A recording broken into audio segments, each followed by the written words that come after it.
Okay, I guess we can get it started. It's the bottom of the hour. Amir, Miche, Daniel, thanks for tuning in. I know everyone's really busy. Everyone's been working a few hours already. I believe it's the afternoon for you, Amir, or early evening. It's 6:30 p.m. in like Berlin time, Central European time. Oh my. It's Miche, like what time is it for you? I'm in 11. It's 11:30 in the morning, so I'm in Mexico City right now. Terrific, terrific. Okay, well, I guess we can get started. Amir, good morning, everyone. Ashley from San Francisco. Thank you for joining us today. I hope everyone had an amazing week thus far. We've been hard at work here at Menthol within our tech, sales, research, marketing, and process improvement departments. So I'm glad we made it to Friday. As always, thank you for joining our weekly Twitter space. If you're listening live, a big shout out to you. And if you listen to the recording, a big shout out as well for your continued support. Last week, Amir and I discussed topics surrounding blockchain, Web3, refi, and the roles that each play in community building. We talked about tokens and their importance to a project, among other concepts. We also talked about the importance of community and how community impacts the Web3 space ecosystem as a whole. Today, we'd like to address some questions that were posed by the community during our AMA with Scale Swap the week prior. We did answer a few questions on our social media account, but we'd like to comment on those that we have not had the opportunity to get to just yet. So that's what we would be doing today. Amir, do you have anything to add before we get to the questions? no, not really, except that we'll have a follow-up on the tokenomics and exactly how the token is used in Menthol. But I think I'm looking forward to the Q&A session first of all, to answer all of those great questions. Terrific. So we broke down the questions posed by the community during that Scale Swap AMA into three categories: investing in profit, partnerships, and Menthol Protocol's roadmap. So I'm going to shoot out these questions to you, Amir, and I'll add some input if I think I have the answer. But we also have Miche if we get to a more technical question as well. So the first answer or question, Amir, it's a two-part question. What are the characteristics of a platform that is attractive to users, and why should they invest in Menthal Protocol's platform and project? Awesome. So this is a very interesting question. Maybe, Ashley, would you want to give the first answer on this? Because I think you have very interesting thoughts on answering this question, and also chip in afterwards. Sure, no problem. Yeah, so for me, in my opinion, an attractive platform is user-friendly. They don't have to question which button to hit, what they're getting into, and what they're looking for. So connection for me, how easily others or users can plug and play into the platform. Gravity, how the platform attracts users. Is it appealing? There's a lot of technical aspects that go into what Menthal Protocol is doing. And the trick is to make it so easy to use that even our grandmas could use it. Someone that knows very little about carbon emission, or, they really aren't focused on climate. So we want to make it as user-friendly, and that's an attractive characteristic for me. And also the flow, how well the platform fosters exchange, the co-creation of value. Are we bringing value not just to our mission, vision, and values at Menthal Protocol, but, are we creating value for the entire ecosystem as well? So in my opinion, those three characteristics are key to a very user-friendly and attractive platform for users. Make what Menthal Protocol is at the technical level and turn it into something that the general population understand. my take on it. Awesome. No, those are like really good explanations for the platform business and what is important. So the user friendliness we know and user centricity we know from Amazon really well, right? One click. In China, even you need 5 minutes till the product is there partially. If you order a new iPhone, so they're even more aggressive on that. The gravity and the stickiness, which you mentioned, completely agree to that. And also the flow has to be important as well as other service providers coming in. So when we look at a theoretical language behind platform economy and what the advantages are, we are an aggregator for the demand side, right? Providing them an overview of the whole supply side. So we give them this access. We've got direct network effects. The more users actually use the platform, the greater the impact will be. In our case, the greater the climate impact will be. But also indirect network effects when we've got not only the suppliers providing value, but also, for example, AI and machine learning and big data solution providers plugging into Menthal Protocol to make the relationship between the supply and the demand side more transparent and more verifiable. So those are different points coming in here. I think you summarized it much nicer than I did, Ashley. So I think to have a nice flow and to have a strong offering and a very user-centric flow, allowing everybody to offset their historical and future carbon footprint on chain, I think that's there's nothing more to add. Terrific. And as mentioned, the Menthol Protocol dApp is very easy to use. It's pretty much a copy and paste, and our tech team did the work for you. So our cool bot will do the thinking. So as far as Menthol Protocol, I believe the platform is easy to use. It's easy to use and it allows scalable action. So those are important things also. Terrific. Awesome. So the next question, Amir, is how will it be possible for Menthol Protocol users to earn passive income on the platform? So there we have a few, basically we can jump into the tokenomics discussions we had from last week. So our main utility having the token in Menthol Protocol is an access token. So people will stake cool token in order to unlock their user account. Dependent on how many transactions they want to offset, they'll have to also stake more cool token. So the cool thing is that once you unlock a cool pool, you'll be earning staking rewards. So for the activation of a cool pool, it can be for example, a community member of Polygon providing the cool tokens to the cool pool of Polygon. So this person will get a staking reward based on the activity actually happening in this cool pool. So the cool thing is that although you stake a cool token, you will be potentially rewarded with stablecoin, for example, in form of interest. So that's how we try to make it attractive for the DeFi world or the DeFi players to take a look at Menthal Protocol at ReFi and maybe to find some enjoyable staking rewards over there. This is basically the main staking reward mechanism. So if you unlock any cool pool which is existing on Menthal Protocol or create one and unlock it, you'll be getting staking rewards for that. Ashley, may I kind of also put a quick analogy in? Please, if anybody did more research on Filecoin, let me know. But I think we'd like to also think that if you think about how Filecoin works, if you want to store something, I believe that the native coin file is used you have to pay in that to get access to that service. And I think that's what we're trying to do here as well. Is that correct, Amir? So we'll basically allow any token to be used for the concrete settlement and purchase of the carbon credits. But you're absolutely right, to unlock the cool pool, not to pay, but just to unlock, you'll stake a cool token. So basically we'll have two components to a cool pool. One time you'll have to activate it. So in the usual business of software as a service, maybe you have a pricing model of charging €10 a month for the service.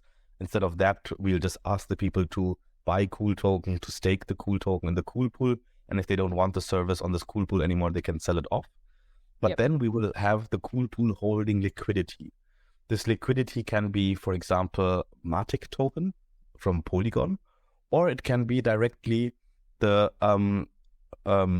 GNT token from Flow Carbon, which is a tokenized carbon credit, which will then be consumed over the time. Or the Matic will be used to purchase carbon credits, which will be retired at the spot.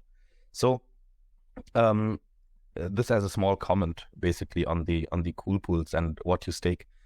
Just to mention one more point, maybe this goes like one step further into a feature we are working on, namely, if you have cash in that cool pool, let's say it's Matic or it's some other kind of token, besides the cool token, you will be able to connect this cool pool to a DeFi revenue bearing protocols, and use only the generated interest to pay off the carbon credits. So also here we're basically allowing people to tap into other DeFi revenue streams and to redirect their earnings towards positive climate action. So those are like different aspects of staking which come into play with Menthol. As an example, we do have a few more, but we'll keep that maybe for the next call. Terrific.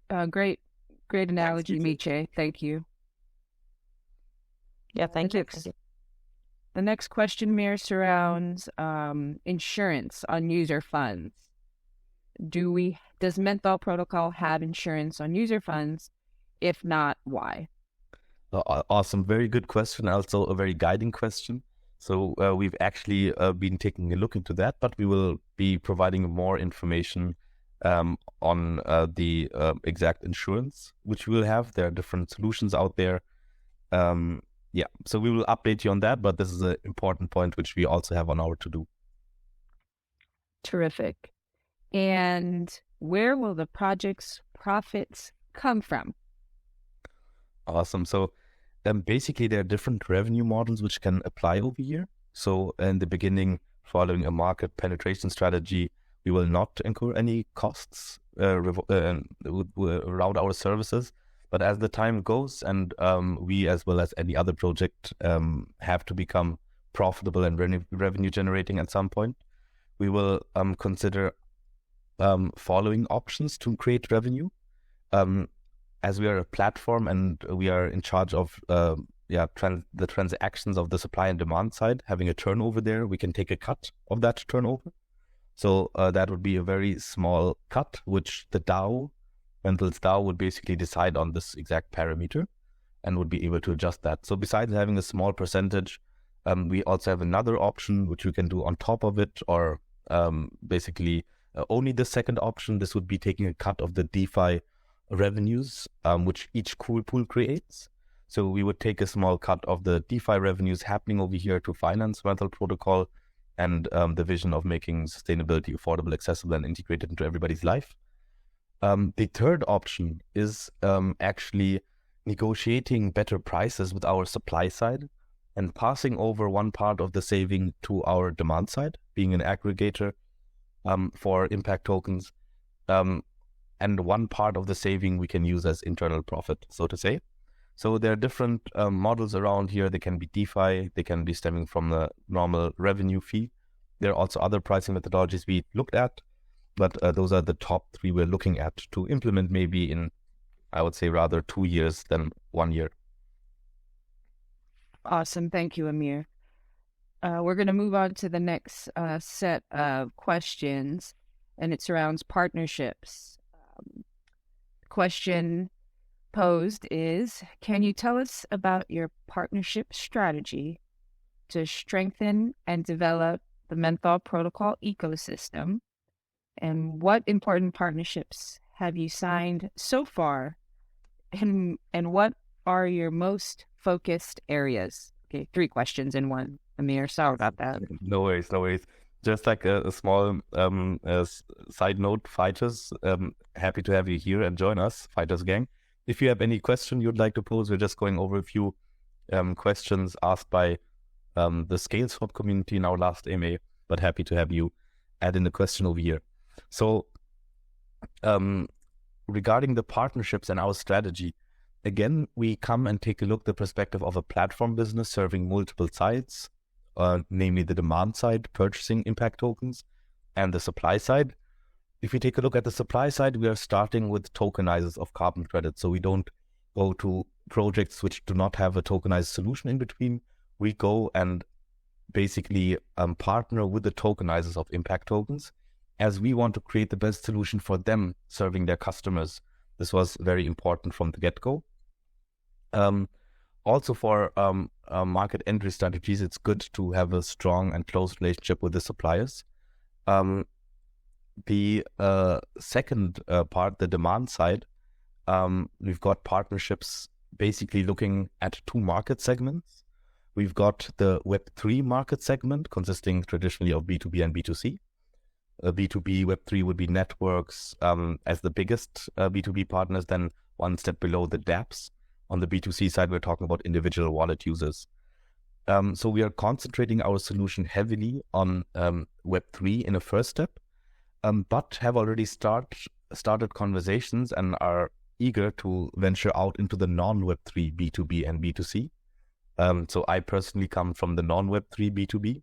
My job was running around and selling stuff to the major focus, the German industry. We've got quite a few, the automotive amongst the bigger players there. So we will also talk with them and not only give blockchain projects with on-chain transactions the possibility to include positive climate action with each on-chain transaction, right? That's what we're doing. We'll also allow the off-chain companies with their off-chain economical transactions, maybe the sale of a Audi A4, to include into this transaction, to this sale, positive, verifiable, transparent climate action. So those two segments, especially B2B, but non-Web3 and Web3 are at our heart. We are starting with different L1s and follow their top-down strategy, but being 100% permissionless system. Any user, any community, any grassroots movement can kickstart the climate positivity of a big project as well. So we have bottom up, top down, Web3 and non-Web3. Sounds a lot, but we've got a smart prioritization in there. So yeah, we are looking forward to closing good players in those segments. Terrific. Thank you.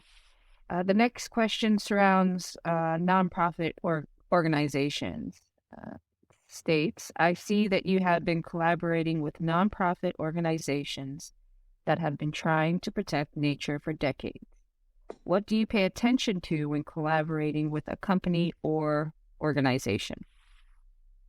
So when we look at the collaboration with nonprofit organizations, so we started to reach out slowly to a non-Web3 environmental project, so not to the tokenizers of environmental projects, but actually level behind that. We seek understanding, we seek to transfer knowledge of new revenue streams and business models possible through Web3, benefiting environmental projects. So first of all, we want to create a better understanding with those nonprofit organizations, and then of course help them to build new business model innovations and attracting investors and high quality projects for us on the other side of the equation. So it's education and it's about exploring collaboration. What is of course very important for us is that we are talking with impactful projects. So there can be impact around the awareness of creating awareness, which is very important as a first step regarding climate action. And there can be actually real impact in the sense of measurable carbon saved from the environment. So we'll be working with different kinds of projects targeting awareness, but most importantly, getting high quality impact tokens for our users to actually have a impactful climate action when using us. Ideally, they fall all aligned with our values of being transparent, accountable, basically good human beings, I would say, also in a business context. Definitely. That's a good answer, Amir. Thank you. The next question, again, within the partnerships topic is how or through which big partnership do you plan to pass your product onto the normal, especially non-crypto people? Awesome. So that's a lovely question, being in or loving sales and business development. So as mentioned, we have in the Web3 B2B, we can either go to single dApps and offer the service, which we'll anyhow do and love to do, but we can also enter the market through multiplicators and through top-down strategies. That means that we go one level above, go to Polygon, who has 50,000 dApps, I understand, on them. So we can go with our multiplicator Polygon into this entire market, also allowing a top-down climate leadership to occur. So identifying those multiplicators is important to us, and also addressing their needs. Now, looking into the maybe much more interesting question regarding non-crypto people. So what we've learned in our talks and in our discussions with big players, let's say billion-dollar strong players, selling their products and also attaching environmental climate action to it already now, just without Web3, we understood that we are not allowed to use crypto terms when talking with them. This is old wisdom, because we know that, but we fall into the trap of talking too much about like the crypto part of our solution. At the end of the day, we believe that it makes sense. We are discussing that to even have a separate brand and a separate setup for the non-Web3 world. No wallet integration.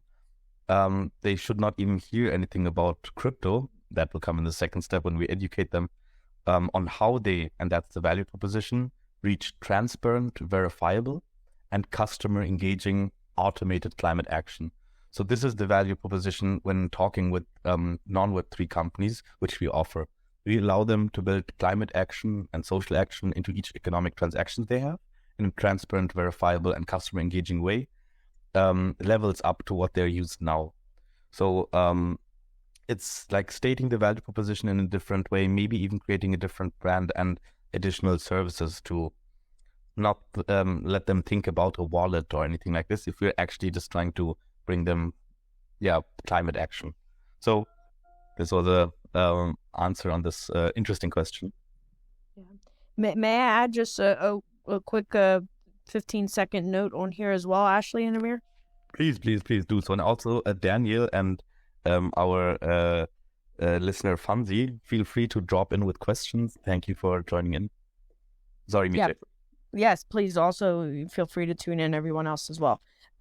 For just to reiterate and echo what you were saying, Amir, just to come from my background and network as well, I've left big corporate almost 2 months ago or so, and just echoing the value proposition of Web3 and blockchain is there, but unfortunately, due to culture and technology adoption, etc., with these larger corporations, they understand that blockchain exists, but it's very slow for adoption, right? So we'll definitely need to work around that while still being transparent. But as well, at the end of the day, we want to make sure that we're working together with climate reduction, climate entities to actually make this change, right? Web3 just allows for the scalability and the transparency or immutability of these assets, etc. But it's definitely a multi-level problem. Couldn't agree more. Thanks for adding. Amazing. Thank you, Miche. Next topic, Amir, is referencing Menthal Protocol's roadmap and what the future holds for us here.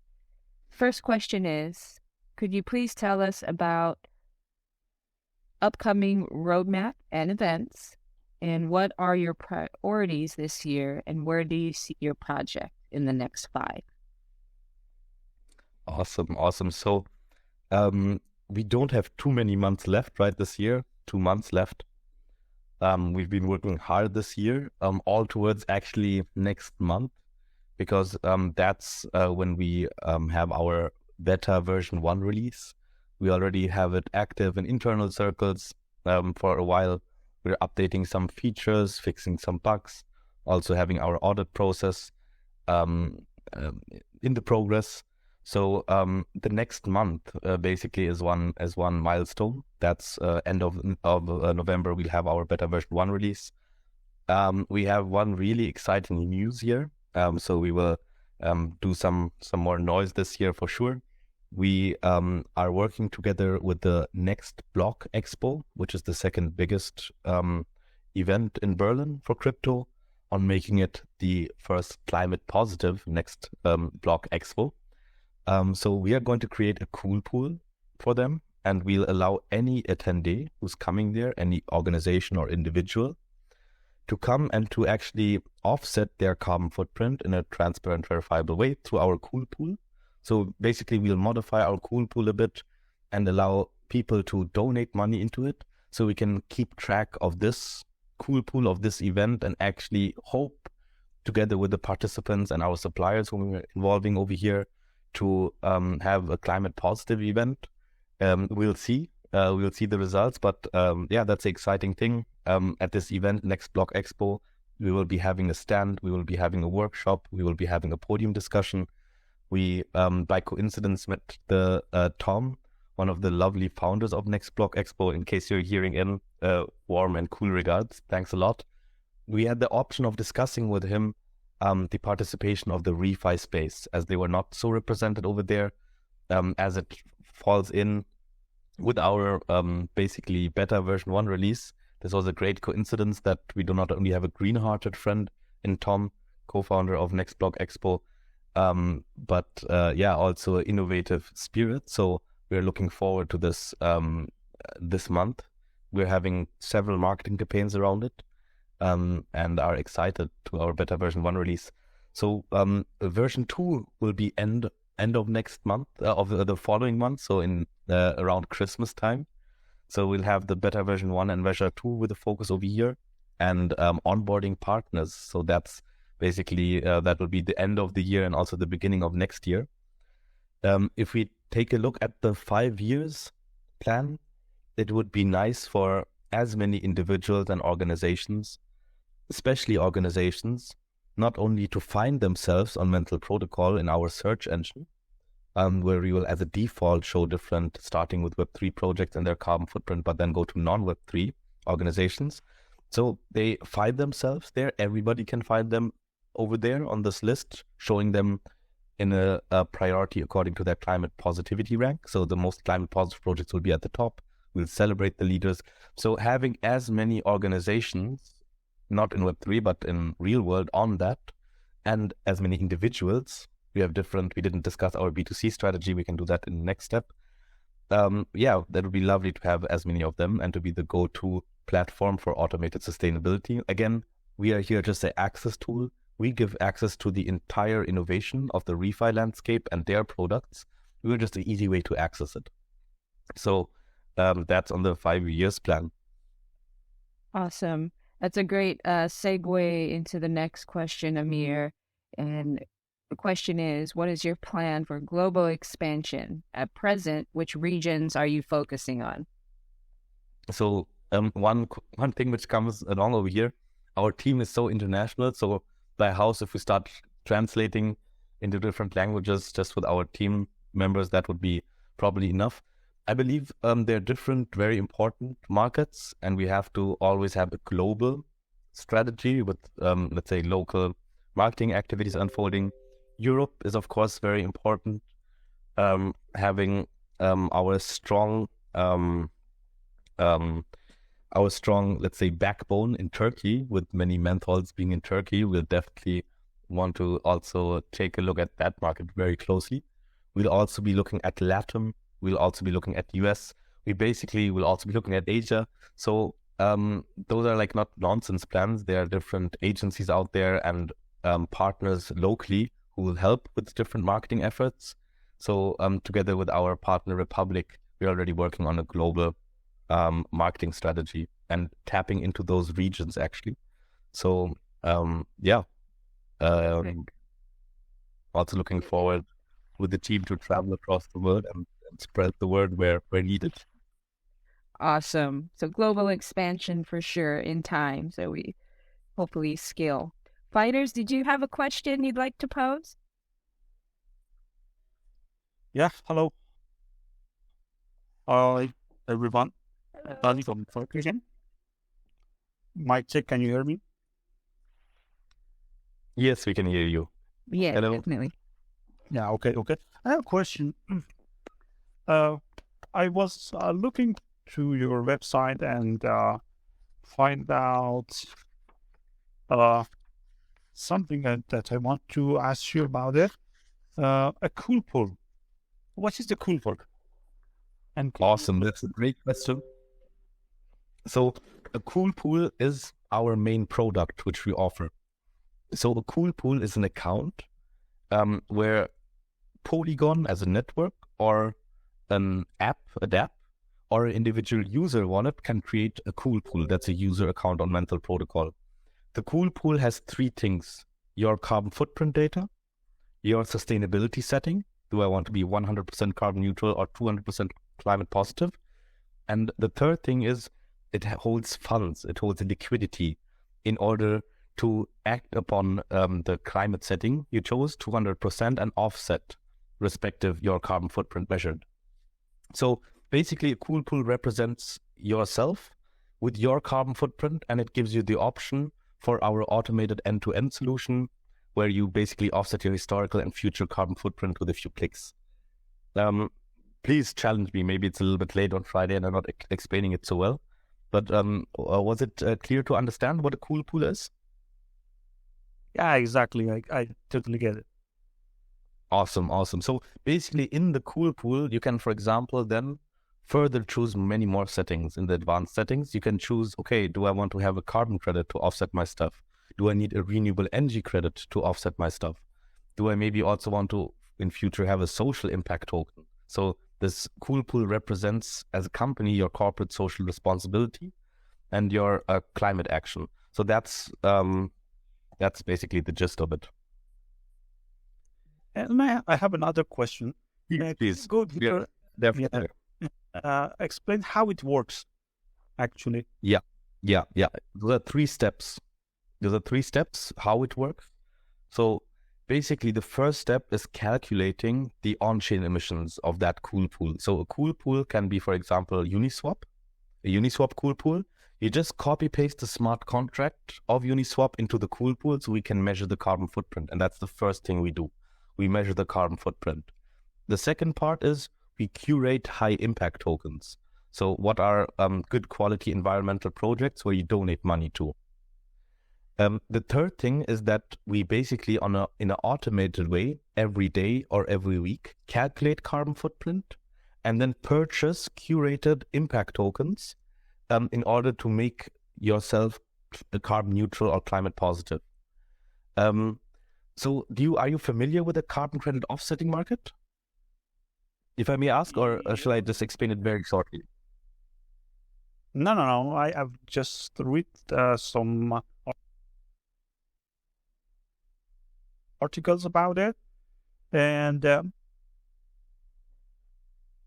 I think we had a small delay in here. I have another question: is there any kind of rental that entity holders or that can actually stake kind of altcoins or everything, and based on that stakes, they receive what was that carbon credit, carbon token, okay, or based on that stake can offset their carbon footprint.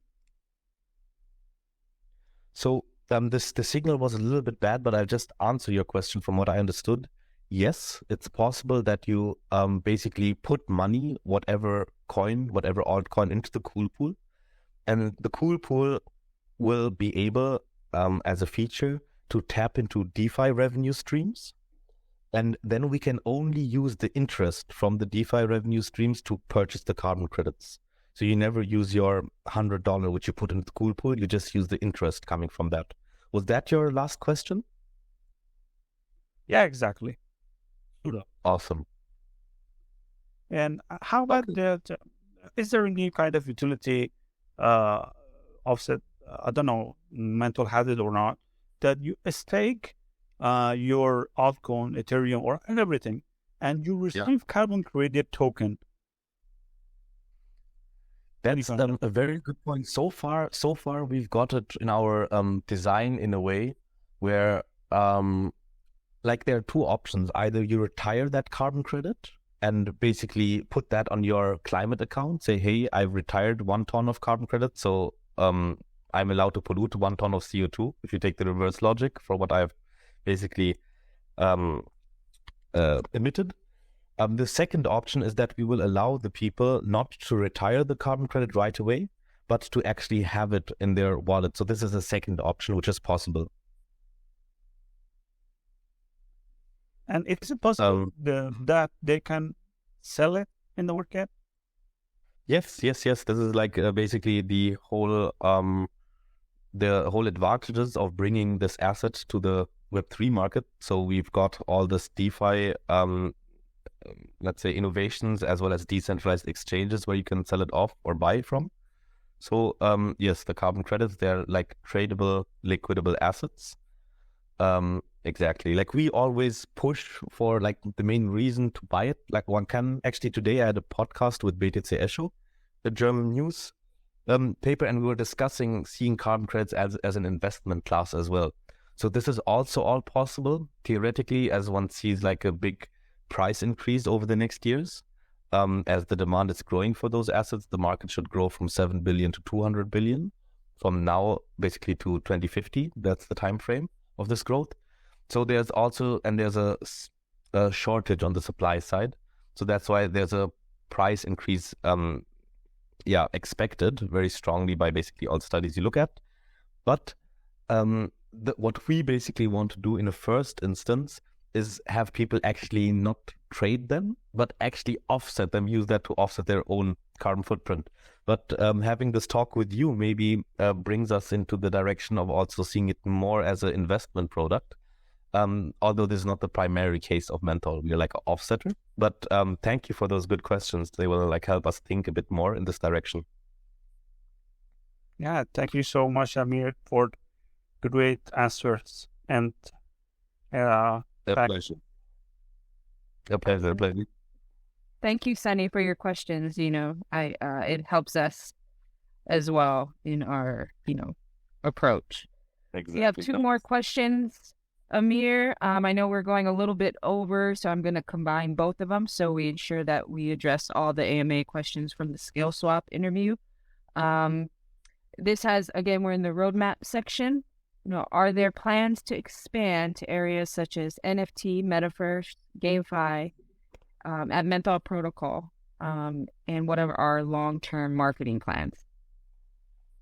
So exactly, after like covering the L1s, we want to allow the experience of individualized social, like environmental responsibility also for the dApps on Polygon. So that includes all NFTs, Metaverse, and GameFi projects. As well as other Web3 projects. So jumping to the next question, what are our long-term marketing plans? So we are wanting to build on 3 pillars. One time really offering this climate action solution, allowing everyone to tap into transparent, verifiable, high-quality environmental projects in an automated way, right? In an easy way, one time creating account forever, so to say. The second thing is climate transparency. We will be like dApp.com or like CoinMarketCap and show as default those different projects with their carbon footprint in a ranking and allow them to basically move up the leaderboard in this ranking by basically just using our service, pressing climate positivity as a service and moving up that leaderboard. So we can see the most sustainable NFT projects in a specific chain if we click in a certain way or across all chains. Just jumping back to our marketing plan. So after like climate transparency, which is our search engine, making things comparable and also helping to market this climate action, we have climate incentivization. So here we want to we had the question before with NGOs. So ideally we want to get money from different people and use this in a similar way as Gitcoin is funding their projects based on how many different people put money into it. We want to have an incentivization of basically decentral cool pools, which are funded from the bottom up specifically.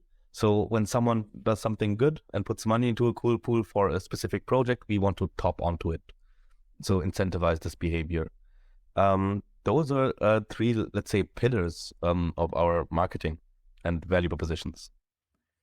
Awesome. Thank you, Amir.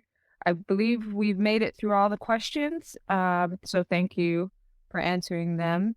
Munir, do you have something to add before we sign off? No, thank you very much, Amir and Ashley. It was really, really a pleasure to listen to all this.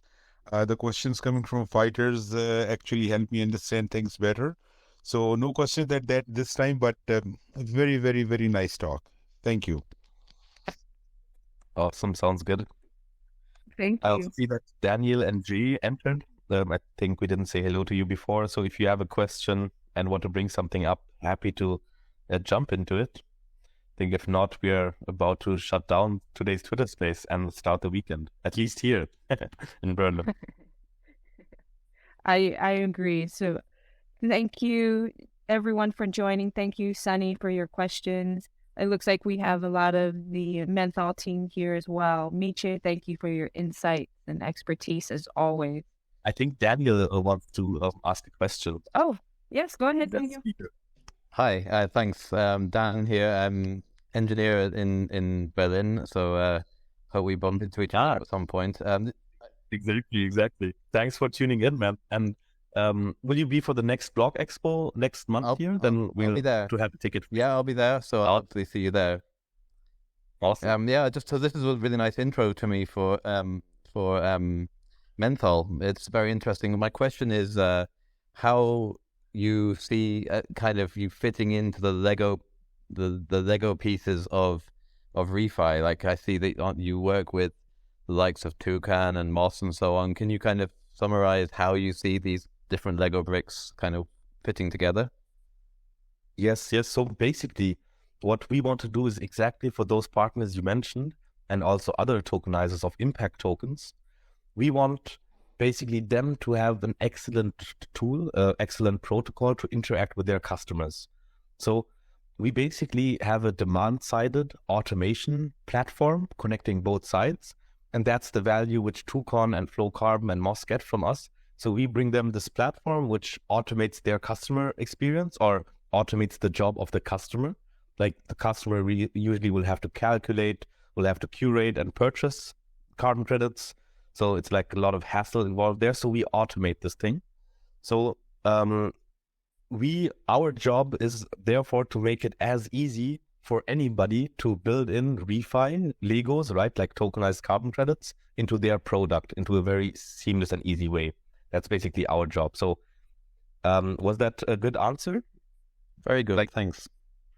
Awesome. Cool.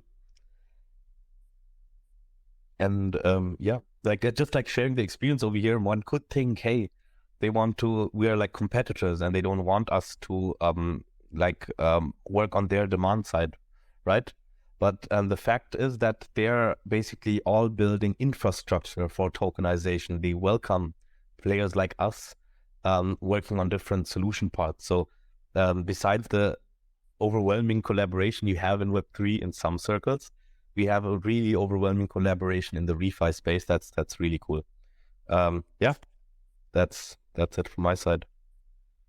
Awesome. Thank you, Amir. And once more, thank you, Daniel, for your questions. Dan, Sunny, if there is nothing else, the session is recorded so we can revisit or listen to the recording when everyone has time.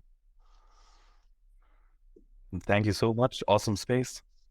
Awesome. Thank you, everyone. Have a great weekend. Thank you. Thank you. You too. Bye-bye. Bye-bye. Bye-bye.